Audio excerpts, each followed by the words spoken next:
থাক না মা এখন এসব কথা। না, থাকবে না।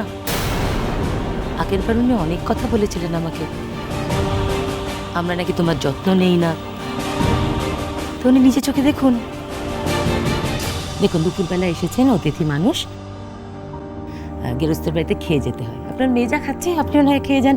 শম্ভু, ওনার খাবারটা বাড়ো। না না, আমি এখন খাবো না। তোমার সে কি, কেন? বাড়িতে আমার আরেকটা মেয়ে অভুক্ত আছে।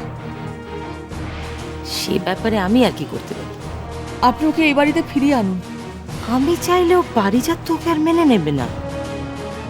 আর যতদিন আমার নাতি না জন্মাচ্ছে ততদিন ও এ বাড়িতে আসবে না।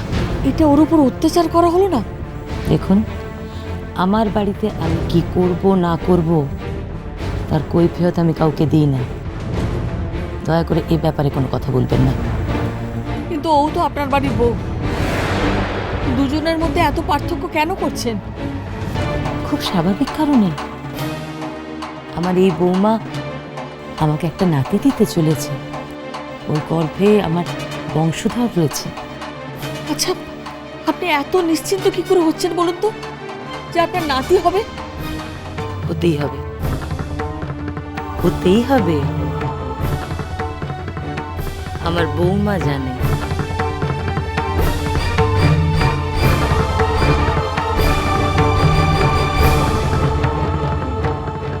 ছেলের জায়গায় যদি মেয়ে হয় তাহলে আমি যে কি করতে পারি সেটা বৌমা জানে, তাই না?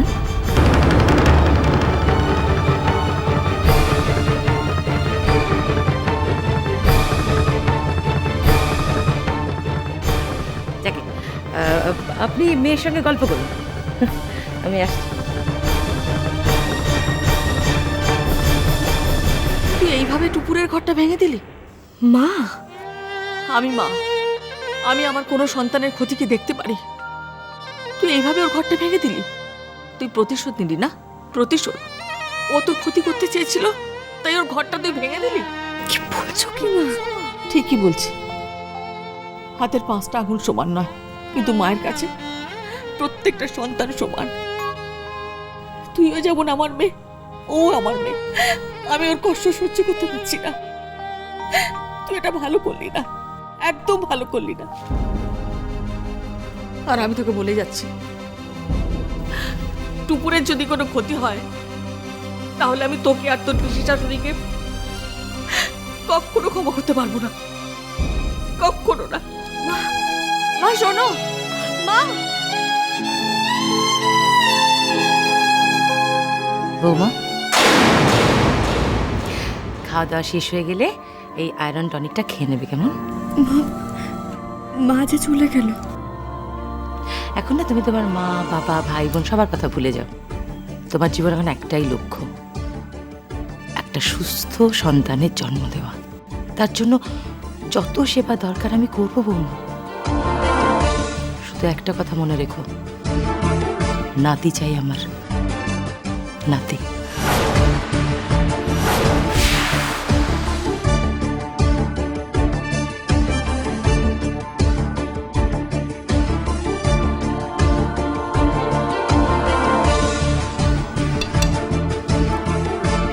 ধরো, মনে করে খেও কিন্তু, হ্যাঁ?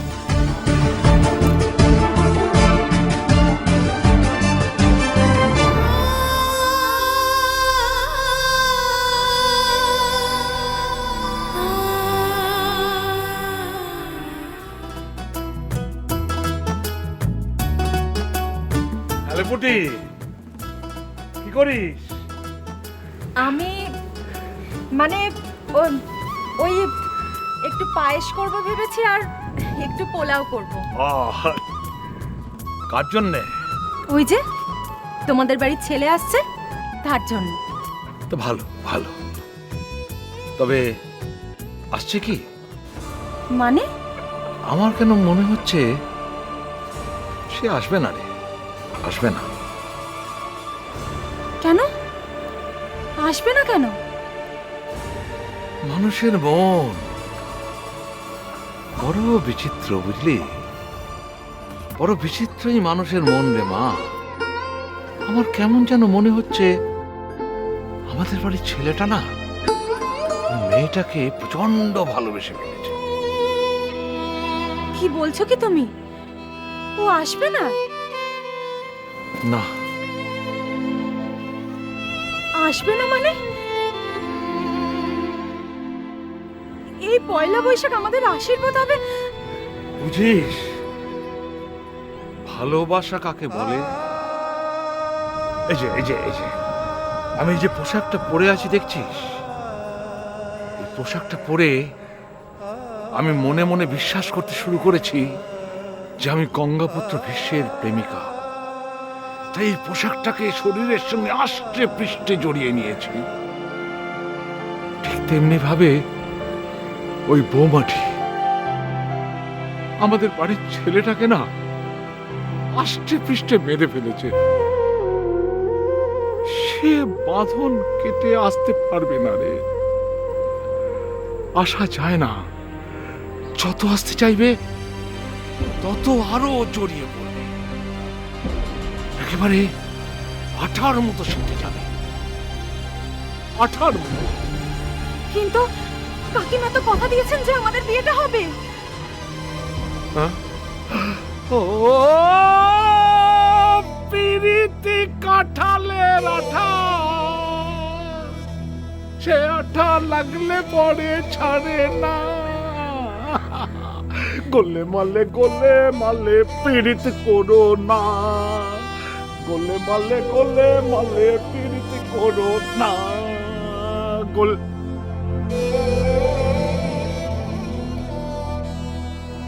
বুঝি রে মা, তোর মনটা আমি বুঝি। তোর প্রীতি হচ্ছে মীরার প্রীতি, আর তার প্রীতি হচ্ছে রাধার প্রীতি। সে কেষ্ট ঠাকুরকে ঠিক পেয়ে যাবে, আর তুই সারা জীবন সাধন ভজন করেই কাটিয়ে যাবে। পোলাও মাংসই রান্না কর।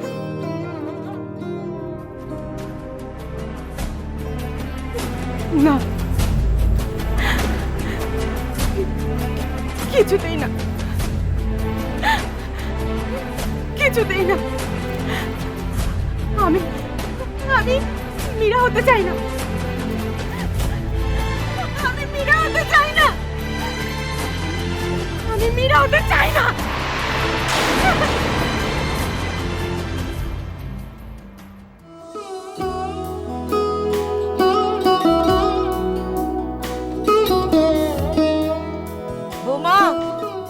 বৌমা আমি বেরোলাম। মা আপনি বেরোচ্ছেন, ব্যাগটা একটু না। দেখেছো কাণ্ড, বয়স হচ্ছে তো সব ভুলে যাচ্ছি আজকাল।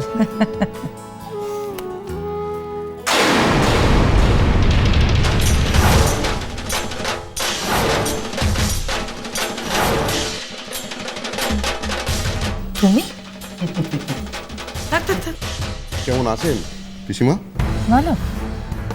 তুমি হঠাৎ প্রণাম মানে অতি ভক্তি আবার চোরের লক্ষণ কিনা, তাই কি ব্যাপার? না না, চুরি টুরি করতে আসিনি, বরং দান করতে এসছি। আরে টাপুর বৌদিমণি, কেমন আছো? তুমি আমার এখানে কি করছো? উমা, এটা তো নিয়ম। মানে? আরে আর কিছুদিন পরেই তো আমি এই বাড়িতে জামাই হয়ে ঢুকছি, আর আমি তো ওই গেঁয়ো লোকটার মতন ভিখিরি মার্কা না। আমি আসবো, সব কিছু উজাড় করে দেবো। দেখো না, এখন থেকেই শুরু করে দিয়েছি আমার কর্তব্য পালন, আমাদের আত্মীয়তার সূত্রপাত। আই টাপুর টুপুর হয়ে রই